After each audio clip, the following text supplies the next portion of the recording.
People are saved, people are restored, people are blessed. Jesus said, I am the way, I am the truth, I am the life. Are you lonely? Looking for the answer? Join us daily at 6 p.m. only on my TV. That the pastor should rise to a level to become a strong man and a servant of God. Amen. Hallelujah. Ni sambulo mina kananta usar-sara na my TV. Lotu panu kena matintu. Enda sato kana ikarusanga bulkauna ni wasi-wasi. Nimbulo mina katalangan na nonda biabu tiari nonda benua. Na sana tin kapa turang bali marambali turang marama turbo ngone lao. Nimbulo talangan na barong kasar-sar cuma na bese burbura. Kemani talangan ni sama cuma na bola mata.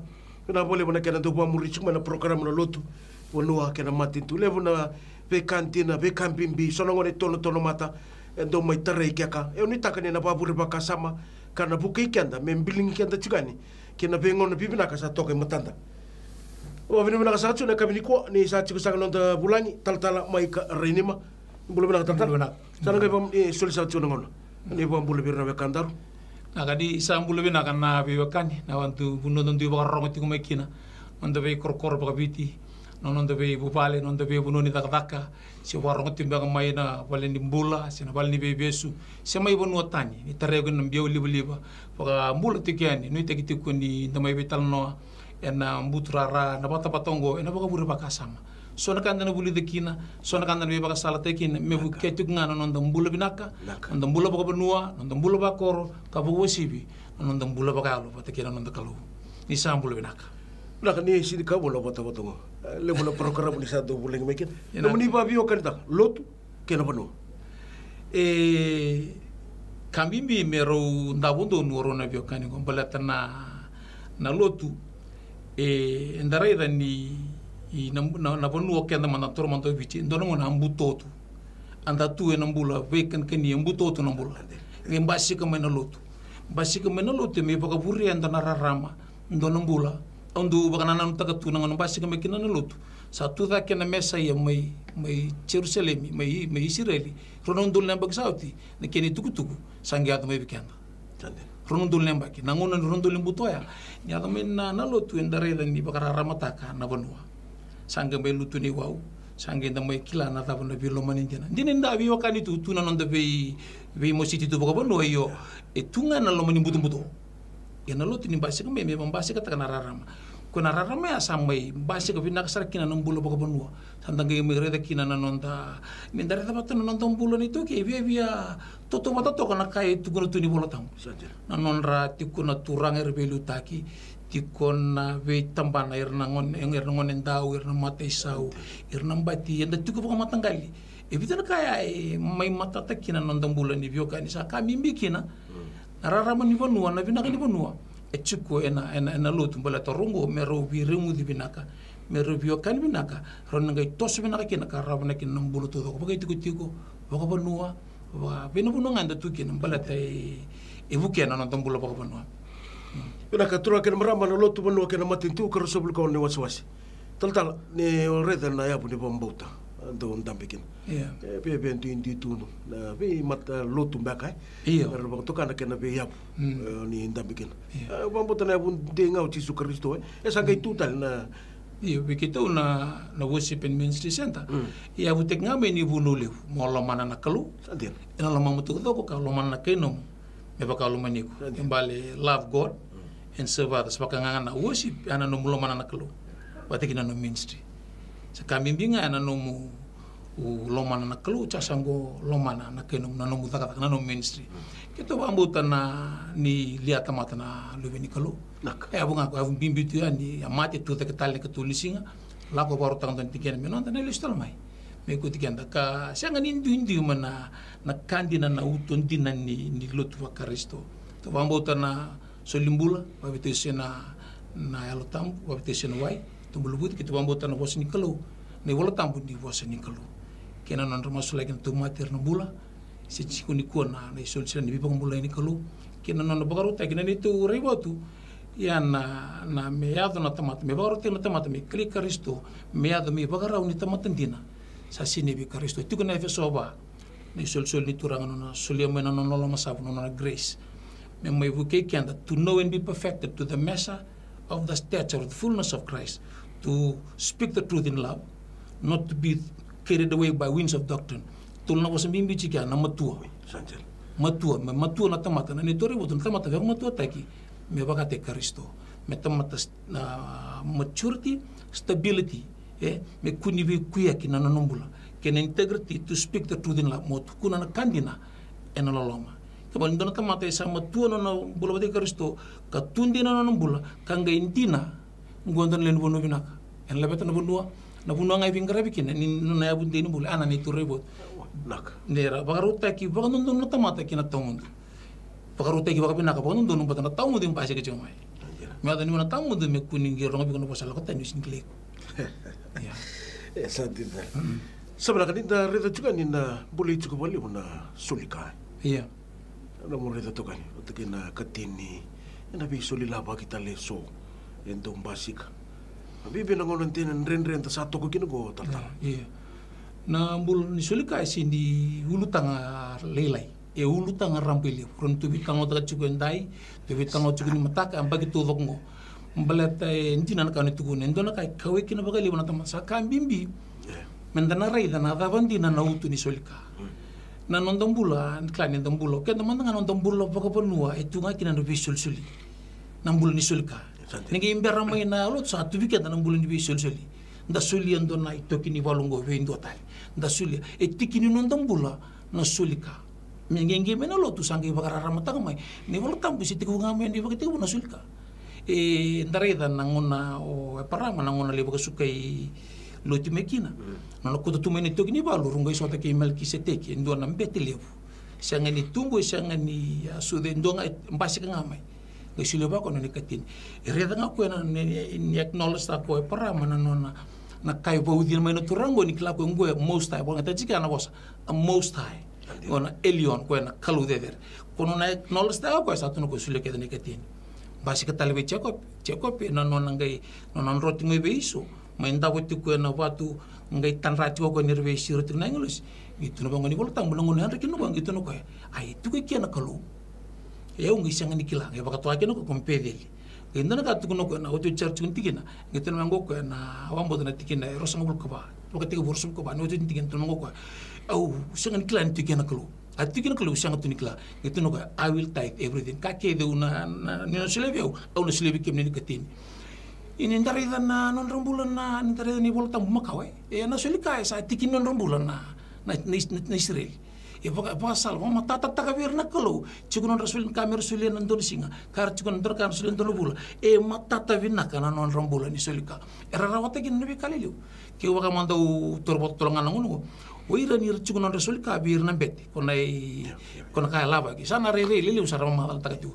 lako ben beti lako bali kalau lako ben na non rikatini ko mengarabi kina na vale ko ngarabi na beti koni katolo ni sakal ngendo marro mi soli bir merangarabi kina nan rabu ai tavi ni songo lo to mengarabi nan rabu sini tavi ni matentu mengarabi no social fe ani tavi ni songo lo to merangarabi nan rabu merida na soli ka ke bakanda tunci bango davai soli ngakin ni ketin davi mbata katu wata ban ngono tevi kina ni songo lo to no tamba bale daki na takatakan kena wasio no tuni bango ira ket ko tuno no vale tunengel rabolita ka kede rakota mai aba tuna apostol saya vena song-song lutia. Kau sudu tuman. Kau rongi biar lasu ke norone biotina, rolu tumati. Anania sabati sabaira. Ya nangono tuman sama yang ada be. Na song-song lutu kumbasi kemaya. Na suli katal ngai into na kai ekania. Kala dari da umanda ngau tumbu da kemena kor. Sinta kala lemai into ni tubu lutu kakau kalilai. Tan gitu na bangon ngai sali libi kenongo. Mintu tal kalevu menda rakap. Kim sanggai sui lau seta matalele sa kim uthalang gele na rap belata na baka sama kede tiu kundo na kamera eroko bikina na kalum e baka tau mai na intent ni lum na dabe ko be sulia kilo kila na mate ni lum ni mu be sulia son tamata sa ure tong na bital non na Facebook post ya indon tamata baka waitingon kin bisa kita kecil ulu tangan level dina isu sa bati kim sa bakilatu na binakan sulika sang wala nganil kangai bulut Nonta sulika bakata kacugitu wesi minsi na sulika viren rom robua sulika viren na yanda sulika viren na na siang tu ni rawa ciri binaka na sulika na sule na ngauna sule na was binaka baka na ngon rombula binaka tawale ngambula ngai so ngono sa mani ni tunga nonda sa lewumbe kana kanta sakila eu se kalilia na so ngon kim sini pasinga tamme taranga na bolu satu ngono bolu tuli na baka samiti kumbala tani reina tomata e sule na ka wana kalu ya rasul na nanga sina nanggel ni lotu nanggel lo na ka baka ngel no chungo na lutu kita urut nungga sa tusul ni tunggel mi tarak na bal tal tal ana sulka ger to tuguna mena lo tim melisita tunu bangor tunungga si o kito sin kilan kena sul gor sa sul ni tungga harus kitungan kena kalungan pakasa metinga ni sulka ne kamu nintambai biak ko tame nangon ngo basangonan rendre sueta matuna bango sana biak ngonan rendre bango ngono binaka tonto musul kakena opang gitir song lo this is the best time to sow Bantu bulikan bombot. Iyo, bata nasulika baka na titi. Nasulika ang silia buwana kalu. Okay na. Oko sita na ko tawasin ko tigo na fijide. Vi korkor rasul kito na mukadi. Kaya na meke, kaya nasul tirin do ang gangaya. Waray. Bata ni nasulia buwana takor. Iyo, nasulika buwana kalu chuko kinando na principle. Iko silia baka yang indo na ka unlock ta kanto na principle baka. Tono ko test mi baka tabuleo. Antena. Uwa tunci mo ngono gangu. Enang laga ngomento ndurun na sulika ando na ulutang rambole ndindi na rai ndindi na kayan da tugo na yo peyau o bandinin ta kana binaka ni sulika No. iyo na binaka ni sulika mbala ni da sulia baka ko te baka dikutun mo ni waltangu as long as asan ke baka dan chuko na matin singa na kalu si chuko na ngoni tete ngon da musik sulibi kian dan surnika ubati kina man rai menda kanya kimbale ke baka ko reda chuko na music ni mata tete andai Perintah musuh ni mata. Asal kaya pakai indon titi. Ada. Benar kerana lo tu menua kena matin tu, tapi benar juga na ital mai karini ma. Ninda reda juga ni. Kemudian laki ndampe juga mai nakoro, na benua, na nomor reda. En na benua kena be lo tu so, karena juga na lo mani benua. Kau ira kaya rembasik. Halu juga na kena rantau bi tinggo mi binak, virongodi. Eu nangono utubuji kina korro. Osa ndona ka na vitumberi binaka ni lotu mena korro. Andela. Au duru mana Sunday school, ilu wal singa tambu, rabe tumberi nang. Asbul singa tambu. O le duru mana mata bitokani. Le duru mena wasi, le baita bikina udurbo. O sando bunusa. Sadil. To bunusa dorbo. Sa bunu rungodi, bunu yado. Sa tiku bu mangelele tanelo nguna taka ni kalu. Yo songere tu kuna nongungan re.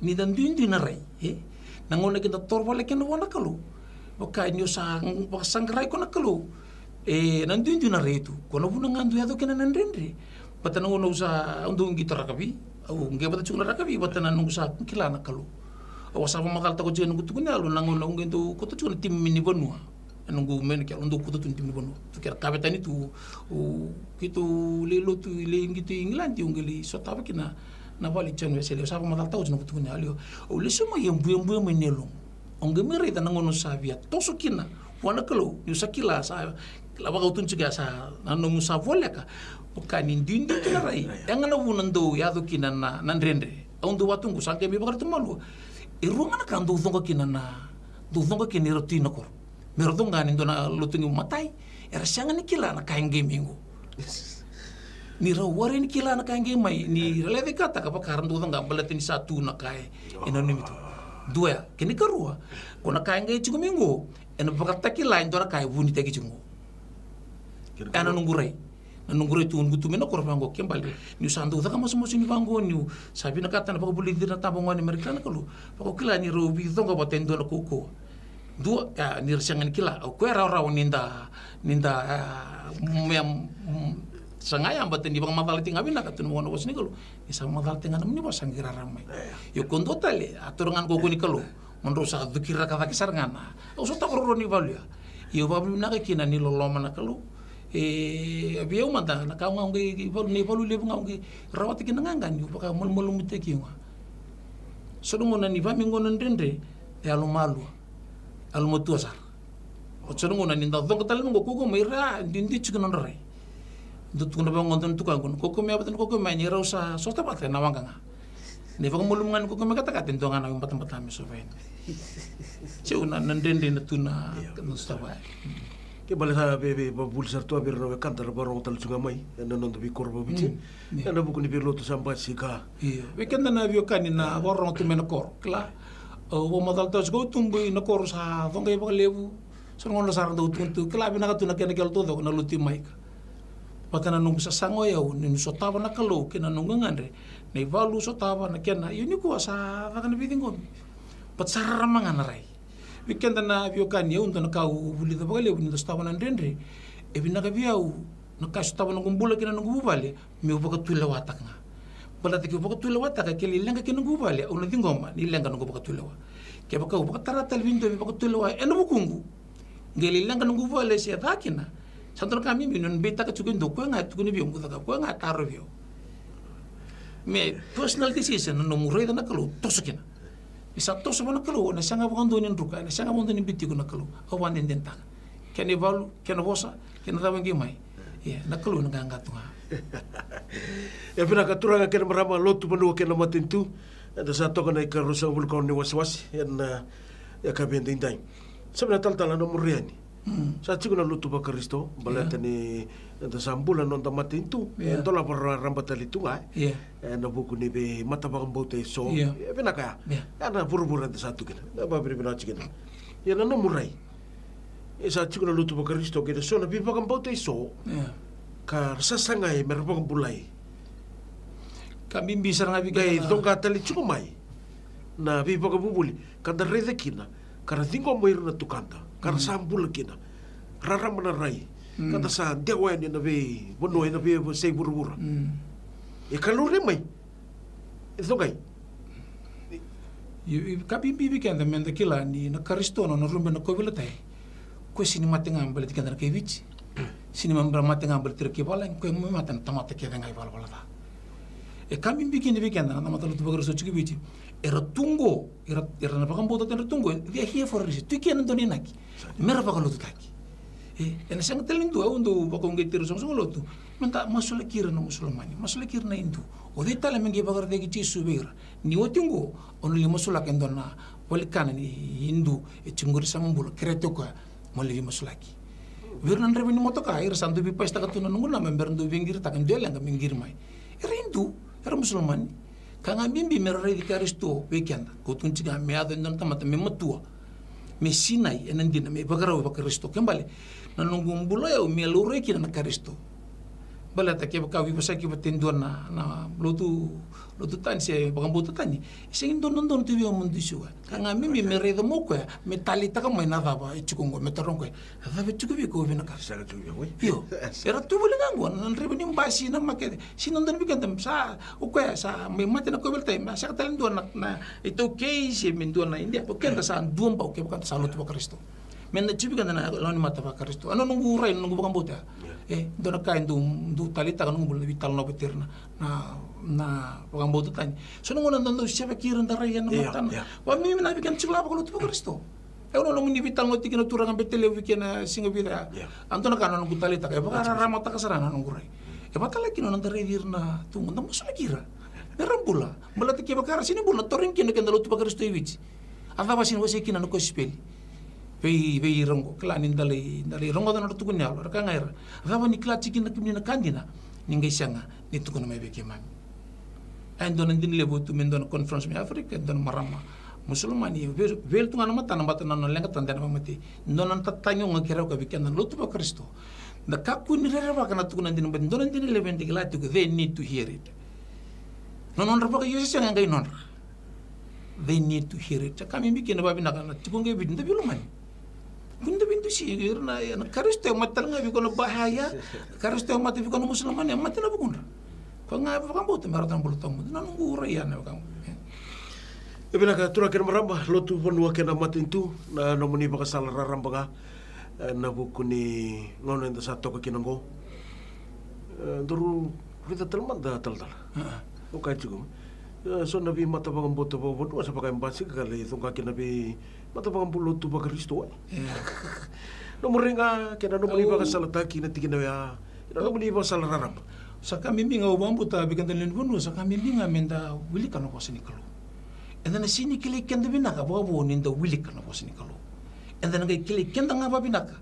kenda wili kana posong do kafe tukuna na kalong balatan tombol dona kay lenga tingo na ka ngu ka ure tarawa ni nanduin dini re watun chuk nanduin dini re na site kla ni ko chuko bangu irai ko nandote na kay kureda kenda ru chuke duru re min duru dinu suri sinro kaya kau tu McGregor ru tu rai ko na re chunga na peninsula ke tunun salera tukuna salvation name tambe mantavani korsu ko dioni tambe taka anto tensana na murai iyo ango na bikenda na tungo lebu na tungo na vi matwa pambutal basi ke tumingo sa kami bi mendare na posni klo ke bakai ndambe ngan de vital no posni klo men dina no posni ko ana bon tun kine dew bon botu ke tombo na posni klo yana na no posna klo ne voltam iyo ni mai ndindi chukuna reba ngom balata ni ndindi no bono kendare tumai na ndindi tumai ndare ni ko chukun dala na bango santo tensar na site reda ana buno tun kina bango na bakate kilawa siapa tikinen dua ni sabo so china klo be cho intunu ka vola verne songo songo lu tapi tun songo lu do ba binaka tango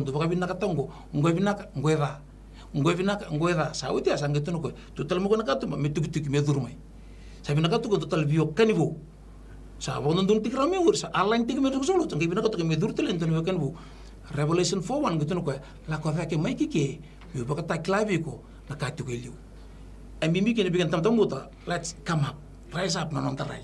Ena kabi nak tengah non tarai na posini kalau. Bisu tak kampat nak kali nak tunggu. Enda poso tu ini tarai tu ngai baka buru-buru. Sindron yo pakan otak baka buru-buru na posini kalau. Tun kino ko no Roma. Cin karo do ka kuni baka buru-buru. Me baka matali tingam do baka sam baka bui. Ena posini kalau. Aku ana ngai do tani kinarai. Ke baka enda cuk ngabugara. Karo cengan inda panto teni ngana to apa tani kil siapa bil na to na ni lu tulang model lo ka kekele jela ko kekele juga rango yo ko ni kil baka wele sartu ngare au bombo to na kali bungan bos ni kilo mendikala bisu tak santar ana bandi te ketalan onda iya kenda juga baka pakoro ende bisu tak nontar ya lo menikor ni sa tamoto lo tu iko sino vindusi si ovi bitak iko nambasiken mo kotin na binak klai ko nambasiken no bukan dobat tak ni kana kakunyo tu baka na ndak tino ko rea pala sino ngobi mposaki ke iko tundo no bos ni kolo kunyo to tak endo dulang le tino ko kana tamoto lo dengan dali wako tunda sa le bito pa gitu tambe ngana bos ni kolo le bos ni kolo mingi ibi wala mata kondo tatar ko tagi meta elvini kolo lengal le botini ko no kor no bono vi tongo bango senga tu na tamata alma tu tamata ko kumbatana bos to ko matau sabaka no molikola ene kena katu silio ay ngan rewa tu no nonta vi kor nonta vi bos ni ko tu na tamata era matua bakaya jina ran kun ramatua cinga baka sa ngasa cuk no ulu ya lo wecu alma tua indara bak ngana kulu ande kila no bos. Una ka turang kena merambah sana mai tal ni bosot sa Tandun to bikin tur ko sana nasar bali tal mai ka renima erna buku ni lotu wanua kena matin tu enda sa toka na karosa vulkano ni waswas me ato pa na iwasi ni ngona katraba no maninto ni bingara bingo walipate na itini ni pati ko binaka ni kalongata ni sama Say people are restored, people are blessed. Jesus said, I am the way, I am the truth, I am the life. Are you lonely? Looking for the answer? Join us daily at 6 p.m. only on my TV. That the pastor should rise to a level to become a strong man and a servant of God. Amen.